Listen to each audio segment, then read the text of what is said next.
The real estate industry is the world's single largest contributor to climate change. At Fifth Wall, we're on a mission to help the industry eradicate its carbon emissions and build to zero.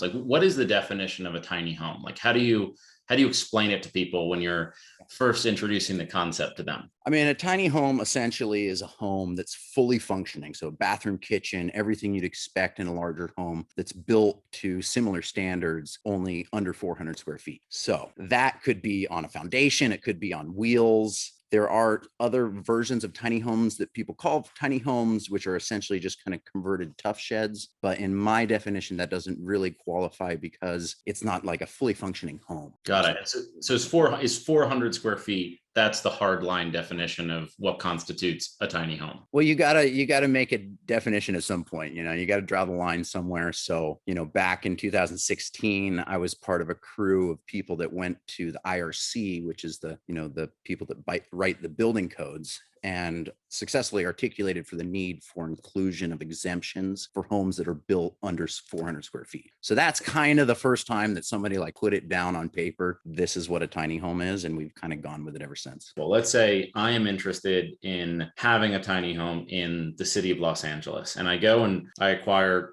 my own piece of land, my own piece of dirt. Am I actually restricted in being able to build a 400 square foot home on that piece of dirt? If it's on a foundation, you're good to go, typically. Right. But as soon as it's on wheels, even if it's, connected to utilities, hooked up to a septic, locked to the ground, simply because it's on wheels, really in most places in our country exempts it from being treated as a residential unit. Right. And so, yes, the answer is yes and no, depending on your foundation. Wow. So meaning it's actually possible that if I decided I didn't want a foundation, I just wanted to leave it on wheels, I couldn't put a tiny home on wheels on a plot of land that I own. Like, that is actually a reality in many parts of the country. Almost everywhere. You could do it, but you wouldn't be allowed to live there full time, right? There's nothing preventing anybody from living in an RV for 180 days a year, typically.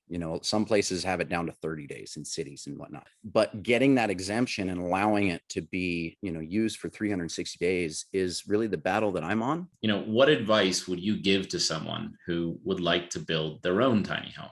Do it. There's no way that you can replicate the amount of appreciation that you will have when sitting on your couch and looking around the walls, like if you actually had a hand in the construction. So don't necessarily do the whole thing yourself, but definitely be a part of as much as you can. What was the biggest challenge you personally faced when you moved in to a tiny home? I had no problems. I was a 28-year-old bachelor with a girlfriend that liked to ski and wanted to travel. I mean, but in living in a tiny home, the number one problem was the height on the bed. The living in a loft where you don't have much headroom is, in my mind, after many years of being a part of this, the number one unavoidable sacrifice.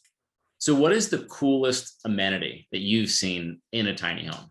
I mean, coolest amenity. I mean, there's an amazing staircase that this guy from Australia invented that just folds right off the wall. That's what I do, is I make these kind of contraption inventions, and I'm pretty proud that I don't ever steal other people's ideas. But if I did, I'd steal that one for sure. There's a great company out of Australia. They make these awesome staircases that could be utilized in not just a tiny home, but all over the place. So, it's funny because I think about that as technology, right? A lot of people don't look at anything other than digital as technology, but when somebody creates a new staircase that folds out of the wall, with just one finger that comes down, to me, that is really important, because that has really a lot of ramifications when you think about that on a global scale.